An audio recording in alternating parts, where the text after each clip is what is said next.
I'm Emma Sagor from LSE London. This year, LSE London is organising a project series called Housing in London, Addressing the Supply Crisis. As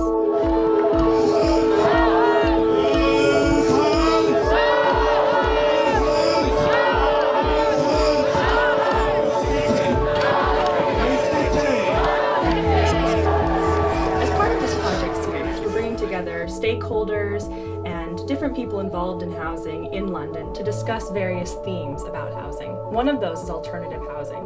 For each of our themes, we're organizing a series of workshops and site visits that allow us to discuss the detail and nuance of the various themes and also to see firsthand what that might look like in the London context. On February 4th, a group of researchers and stakeholders visited Forest Hill in southeast London to explore more about alternative housing.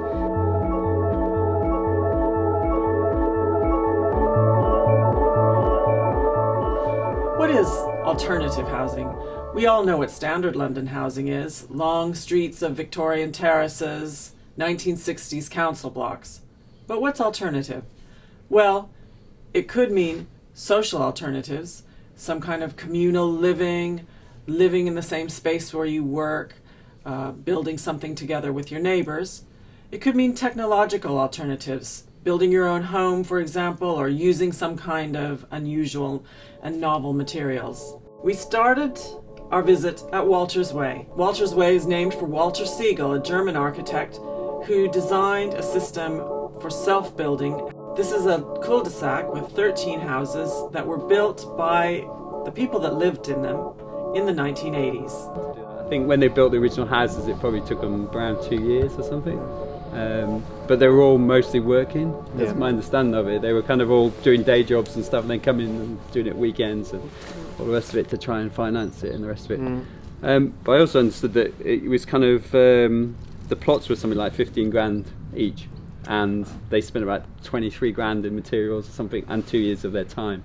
So self-building is very unusual in the UK, but it's common in a lot of places like Germany, where Walter Siegel came from. So we'll take you inside and show you what it's like on the inside of one. Because inside it looks just like the original house, pretty much. The materials that they chose, it was a lot of them were chosen for no waste kind of strategies because it was standard pieces. So like the actual, even the dimensions of these houses was designed in such a way that you could get standard pieces of wood and standard pieces of plasterboard and standard pieces of stuff, so that you could just buy them, a great big stack of them, and then bolt it together basically. So you didn't have lots of cut-in and lots of all the rest of that. Most of the homes are not now owned by the original builders. This one here and this one here, they were the original self-builders, and Dave's the original self-builder. The rest of them have all been bought by third parties. But there's still a great sense of community here. Part of that is because the neighbors collectively own the road and maintain the road. These buildings are also interesting because they're built in a modular system, and all the panels and elements that make up the buildings can be easily removed and reconfigured, and we can see that over the years the residents have modified their houses in all kinds of very interesting and very different ways.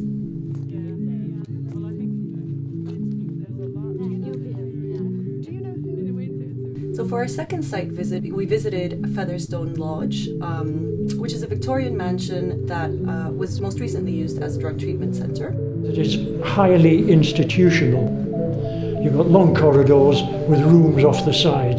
This level was all offices and meeting rooms, things like that. The next floor up was all bedrooms, accommodation. In 2011, two local residents, a couple, came together and approached a housing association with the idea of buying the site and turning it into co-housing for older people. We had a group of, Kath will probably correct me, I would say about 10-12 people regularly for a process of about 9 months of collaborative design.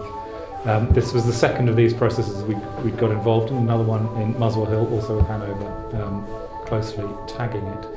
And what we try to do is give the group the tools to A, understand the design process, but B, essentially to do the design themselves, with us guiding them through what is now an absolute labyrinth of regulations different sets of regulations, and this some legislation has gone through to try and simplify that, so we shall see. And also to try and help them understand the implications of the decisions they're making.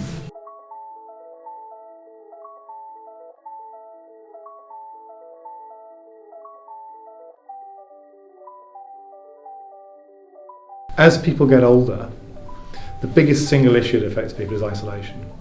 Okay, and that's not just mentally, as you might expect, but also physically. If people become isolated, they don't go out so much, they don't socialise. It's a sociable development. But almost all co-housing groups are about you have your own space, but it may be a bit smaller. Co-housing is when a group of people come together and they decide that they want to live as a community while they still have their own self-contained units. So they design the space collaboratively, they share a communal area, they manage and maintain the site as well. In other words, they're deeply invested in the communal and community aspect of living together at the same time that they're interested in having their own individual homes. And one of the interesting discussions we had with the group was where's the shared house going to be? And we looked at a pavilion in the garden, we looked at various different solutions, and came round to the existing lodge as the entrance to the scheme and as the place where the common house would be, where people would cook meals together, have social events, invite people in to give classes, all sorts of activities that people would do together, where you could have your shopping delivered, all those kind of things. There's very few of these examples in the UK.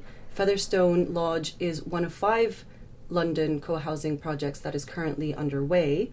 And even though there's hardly any, this is actually a very appealing option for a great part of the London population. The process of Featherstone Lodge has shown how difficult it is to get an alternative project underway. It's taken them about 3.5 years from the moment that they got together as a group till the moment that they got their planning application through. Then we went to Havelock Walk. Havelock Walk is a mews in the centre of Forest Hill, and until about 20 years ago, these buildings were used for car repair workshops and other kinds of light industrial use. There was a lot of fly tipping, people wouldn't walk through here at night. But then a local artist purchased one of the units and fixed it up to use himself as a studio. And now all of the buildings on this road are used by artists as live workspaces. What artists have always liked, and creative people like in spaces in and around London, are unusual spaces. So often they have very high ceilings, they're large spaces. You know, they're not necessarily the kind of spaces that other people would necessarily want to live in, but you know, artists have always been attracted to sort of strange spaces, and often because of, you know, it's the cheap and nobody else wants it. So that's how it kind of worked out. There's increasing recognition that people want to combine living and working in the same place, but the traditional housing stock isn't very well suited to that, especially if you are an artist or somebody else who needs a lot of floor space to do your work. There is a question, though, about affordability.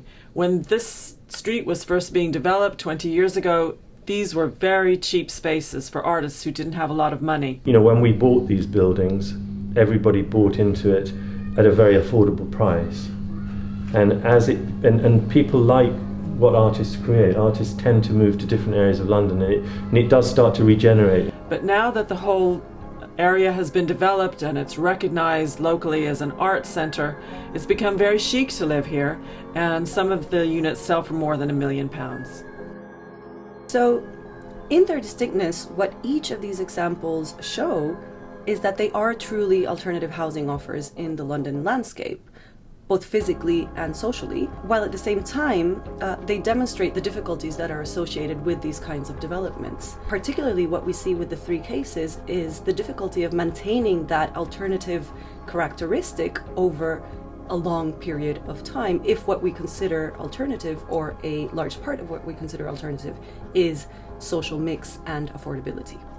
So 3 things for policymakers or for people who are interested in actually making these kinds of options more mainstream to bear in mind, and that came out from these visits, were firstly that these alternative and affordable options can in fact be very attractive, but they can quickly become unaffordable, and therefore they can become inaccessible to people who are not on these very high incomes in London. It also raises the questions about the role of the enabling council. In this case, we were looking at Lewisham, but what is the role of the council and how can they facilitate these kinds of projects becoming more mainstream?